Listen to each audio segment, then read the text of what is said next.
ಬಳ್ಳಾರಿಯಲ್ಲಿ ಸಾವಿರಾರು ಲಾರಿಗಳಿವೆ, ರಸ್ತೆಗಳಿಲ್ಲ. ಓದೋ ಮಕ್ಕಳಿದ್ದಾರೆ, ಶಾಲೆಗಳಿಲ್ಲ. ರೋಗಿಗಳಿದ್ದಾರೆ, ಆಸ್ಪತ್ರೆಗಳಿಲ್ಲ. ಕೋಟ್ಯಾಧಿಪತಿಗಳಿದ್ದಾರೆ, ಅವರ್ಯಾರೂ ರಸ್ತೆಯಲ್ಲಿ ಓಡಾಡೋದೇ ಇಲ್ಲ. ತುಂಗೆಯ ನೀರನ್ನು ಅವರು ಕದಡಿ ರಾಡಿ ಮಾಡಿಬಿಟ್ಟಿದ್ದಾರೆ. ಒಂದು ಕಾಲದಲ್ಲಿ ಇಡೀ ಜಿಲ್ಲೆಗೆ ನೀರು ಒದಗಿಸ್ತಾ ಇದ್ದ ತುಂಗಭದ್ರೆ ಈಗ ಚರಂಡಿಯಾಗಿದ್ದಾಳೆ.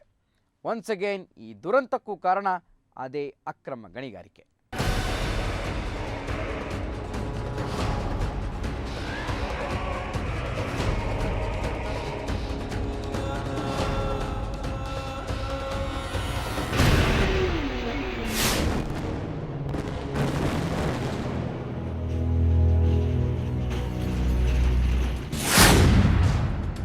ಅಕ್ರಮ ಗಣಿಗಾರಿಕೆ ಅನ್ನೋದು ಕಂದಾಯ ಭೂಮಿಯನ್ನೂ ಬಿಟ್ಟಿಲ್ಲ, ಹೊಲ ಗದ್ದೆಗಳನ್ನೂ ಬಿಟ್ಟಿಲ್ಲ. ಅದರ ಫಲಿತಾಂಶವೇ ಇದು. ಬಳ್ಳಾರಿ ಮೊದಲೇ ಹೇಳಿದಂತೆ ಧೂಳಿನ ಸಾಮ್ರಾಜ್ಯವಾಗಿದೆ. ವಿಪರ್ಯಾಸ ನೋಡಿ, ಈ ಗಣಿಗಾರಿಕೆ ಬಳ್ಳಾರಿಯ ಬಡವರ ಬದುಕನ್ನೇನೂ ಬದಲಿಸಿಲ್ಲ. ಆದರೂ ಬಳ್ಳಾರಿ ಕರ್ನಾಟಕದ 4ನೇ ಶ್ರೀಮಂತ ಜಿಲ್ಲೆ.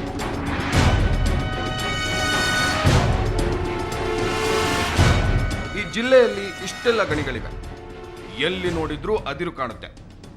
ಆದರೆ ಈ ಜಿಲ್ಲೆಯಲ್ಲಿ ಶಾಲೆಗಳ ಕೊರತೆ ಇದೆ, ಆಸ್ಪತ್ರೆಗಳ ಕೊರತೆ ಇದೆ, ರೋಗಿಷ್ಠರ ಸಂಖ್ಯೆ ಅಂತೂ ಹೇರಳವಾಗಿದೆ.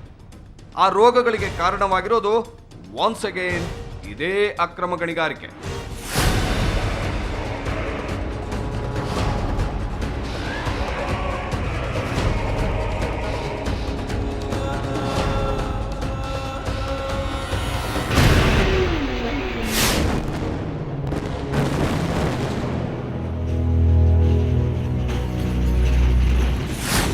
ಯಾವುದಕ್ಕೂ ಲೆಕ್ಕವಿಲ್ಲ.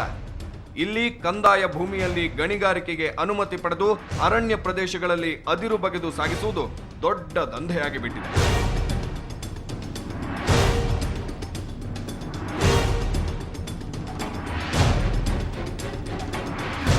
ಒಂದು ಸಲ ಅದಿರು ಲಾರಿಗಳಲ್ಲಿ ಲೋಡ್ ಆಯ್ತೆಂದ್ರೆ ಅದನ್ನ ಯಾವ ಭೂಮಿಯಿಂದ ತೆಗೆಯಲಾಗಿದೆ ಅನ್ನೋದನ್ನ ಕಂಡು ಹಿಡಿಯೋದು ಖುದ್ದು ಬ್ರಹ್ಮನಿಂದಲೂ ಸಾಧ್ಯವಿಲ್ಲ. ಈ ಅಕ್ರಮದಲ್ಲಿ ಗಣಿ ಉದ್ಯಮಿಗಳ ಜೊತೆ ಕೈ ಜೋಡಿಸಿದ ಅರಣ್ಯ ಇಲಾಖೆಯ ಕೆಲ ಅಧಿಕಾರಿಗಳ ಬಾಳು ಬಂಗಾರವಾಗಿದೆ. ತಿರುಗಿ ಬಿದ್ದ ಅಧಿಕಾರಿಗಳು ನೀರು ಸಿಗದ ಜಾಗಗಳಿಗೆ ಎತ್ತಂಗಡಿಯಾಗಿದ್ದಾರೆ. ನ್ಯಾಯಬದ್ಧವಾಗಿ ಗಣಿಗಾರಿಕೆ ನಡೆದ್ರೆ ಒಂದು ಬಂದರಿಗೆ ಒಂದು ದಿನಕ್ಕೆ 200 ಲಾರಿ ಅದಿರು ಬಂದಿರಬೇಕು. ಆದರೆ ಬರುತ್ತಿರುವುದು ದಿನಕ್ಕೆ 4000. ಅಕ್ರಮವೆಷ್ಟು ಸಕ್ರಮವೆಷ್ಟು ಅನ್ನೋದನ್ನ ನೀವೇ ಲೆಕ್ಕ ಹಾಕಿ.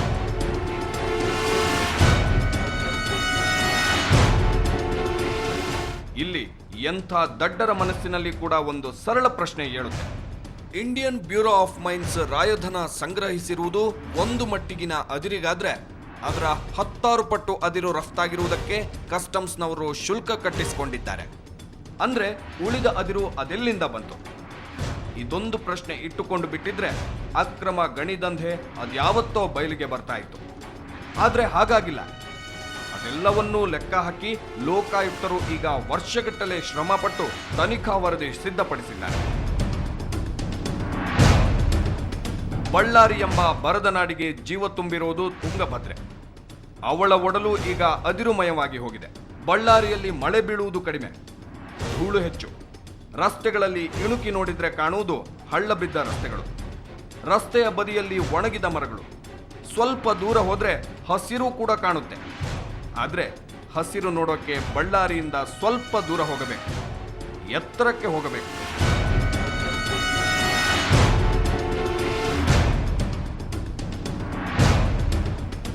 ಇಂಥ ಬಳ್ಳಾರಿ ಜಿಲ್ಲೆಯಲ್ಲಿ ಒಂದು ಕಾಲದಲ್ಲಿ ಜೀವನಾಡಿಯಾಗಿದ್ದುದು ಕೃಷಿ.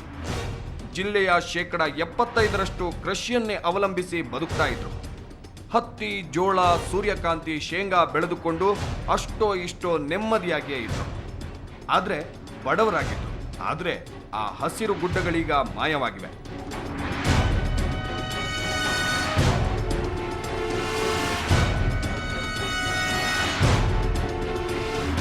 ಇಲ್ಲಿ ಅಕ್ರಮ ಅನ್ನೋದು ಮಣ್ಣನ್ನ ದೋಚುವುದಕ್ಕಷ್ಟೇ ಸೀಮಿತವಲ್ಲ.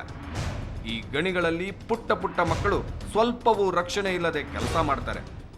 ಅದನ್ನ ಅಧಿಕಾರಿಗಳು ಕಂಡು ಕಾಣದಂತೆ ಸುಮ್ಮನಿರ್ತಾರೆ. ಇದು ಒಂದು ರೀತಿ ಡೋಂಟ್ ಕೇರ್ ಗಣಿಗಾರಿಕೆ.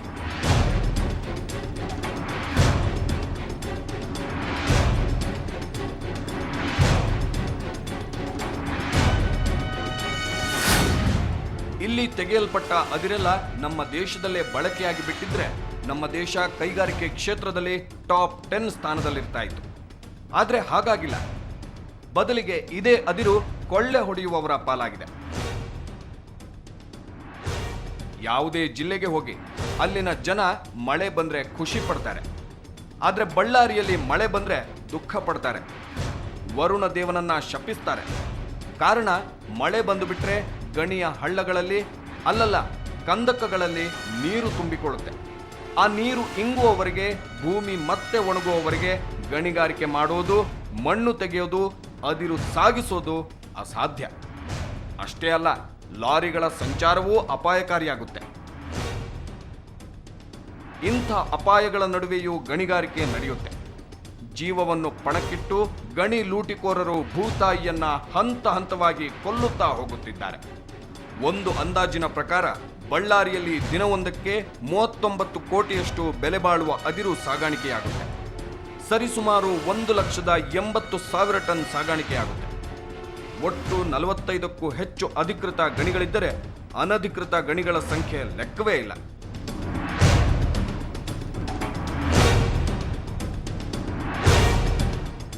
ಈ ಗಣಿ ಲೂಟಿಕೋರರು ಸಂಪತ್ತನ್ನಷ್ಟೇ ಲೂಟಿ ಹೊಡೆಯುತ್ತಿಲ್ಲ, ರಾಜ್ಯಗಳ ಗಡಿಗಳನ್ನೇ ಉಲ್ಟಾ ಪಲ್ಟಾ ಮಾಡಿಬಿಟ್ಟಿದ್ದಾರೆ. ಬಳ್ಳಾರಿಯಲ್ಲೀಗ ಅಂತರ್ಜಲ ಸುಲಭವಾಗಿ ಸಿಕ್ಕುವುದಿಲ್ಲ.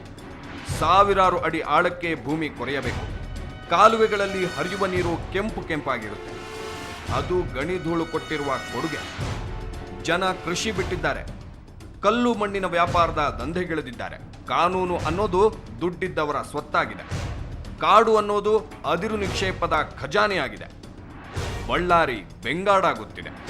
ಸಂಪತ್ತು ಲೂಟಿಯಾಗುತ್ತಿದೆ. ಈ ಗಣಿಗಾರಿಕೆ ಅನ್ನೋದು ಬಳ್ಳಾರಿಯ ಕೆಲವರನ್ನ ಕೋಟ್ಯಾಧಿಪತಿಗಳನ್ನಾಗಿಸಿದೆ. ಆದರೆ ಬಡವರು ಬಡವರಾಗಿಯೇ ಉಳಿದು ಹೋಗಿದ್ದಾರೆ. ಅವರಿಗೆ ಇಂದಿಗೂ ಆಸ್ಪತ್ರೆ ಸಿಕ್ಕಿಲ್ಲ. ಆದರೆ ಮೃಷ್ಟಾನ್ನ ಎನ್ನುವಂತೆ ಸಕಲ ರೋಗಗಳು ಸಿಕ್ಕಿವೆ.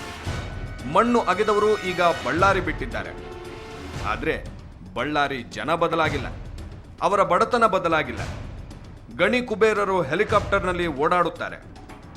ಆದರೆ ಅವರಿಗೆ ಬಳ್ಳಾರಿಯ ಕುಷ್ಠರೋಗದಂತಿರುವ ಹಾಳು ರಸ್ತೆಗಳು ಕಣ್ಣಿಗೆ ಕಾಣುವುದಿಲ್ಲ. ಅವರು ಕುಡಿಯುವ ನೀರು ವಿಷವಾಗಿದೆ. ಈ ಗಣಿ ಧಣಿಗಳು ತುಂಗೆಯ ನೀರು ಕುಡಿಯುವುದಿಲ್ಲ. ಕಾಸು ಕೊಟ್ಟು ಮಿನರಲ್ ವಾಟರ್ ಕುಡಿತಾರೆ.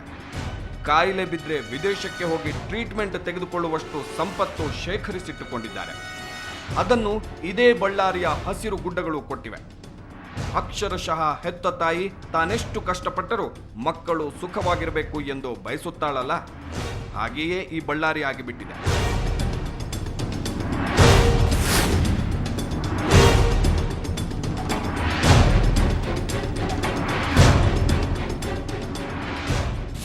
ಹೀಗೆ ಬಳ್ಳಾರಿಯ ಮಣ್ಣು ತಿಂದ ಖದೀಮರನ್ನು ಸಾಕ್ಷಿ ಸಮೇತ ಹಿಡಿದು ಬಂದಿದ್ದಾರೆ ಲೋಕಾಯುಕ್ತರು. ಅವರೇ ತಿಂದ ಮಣ್ಣನ್ನ ಕಕ್ಕಿಸೋಕೆ ನಿಂತಿದ್ದಾರೆ. ಆ ಅಕ್ರಮ ಮಣ್ಣು ತಿಂದ ಖದೀಮರನ್ನು ಜೈಲಿಗೆ ತಳ್ಳುವ ದಿನ ಯಾವತ್ತು ಬರುತ್ತೋ ಗೊತ್ತಿಲ್ಲ. ಹಾಗೇನಾದ್ರೂ ಆದ್ರೆ ಬಳ್ಳಾರಿ ಭೂತಾಯಿ ಅವರನ್ನು ಜೈಲಿಗೆ ತಳ್ಳಿದವರಿಗೆ ಕೈ ಮುಗಿಯುತ್ತಾಳೆ.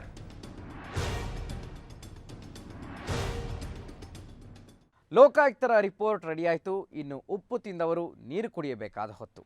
ಲೋಕಾಯುಕ್ತರ ರಿಪೋರ್ಟ್ ಅಂಥ ಖದೀಮರ ಬಣ್ಣ ಬಯಲು ಮಾಡಲಿ, ಲೂಟಿಕೋರರನ್ನ ಜೈಲಿಗೆ ಹಾಕಲಿ ಅನ್ನೋದಷ್ಟೇ ನಮ್ಮ ನಿರೀಕ್ಷೆ. ಇದು ಈ ಹೊತ್ತಿನ ವಿಶೇಷ. ಕ್ಷಣ ಕ್ಷಣದ ಸುದ್ದಿಗಾಗಿ ಸುವರ್ಣ ನ್ಯೂಸ್ 24/7 ನೋಡ್ತಾ ಇರಿ.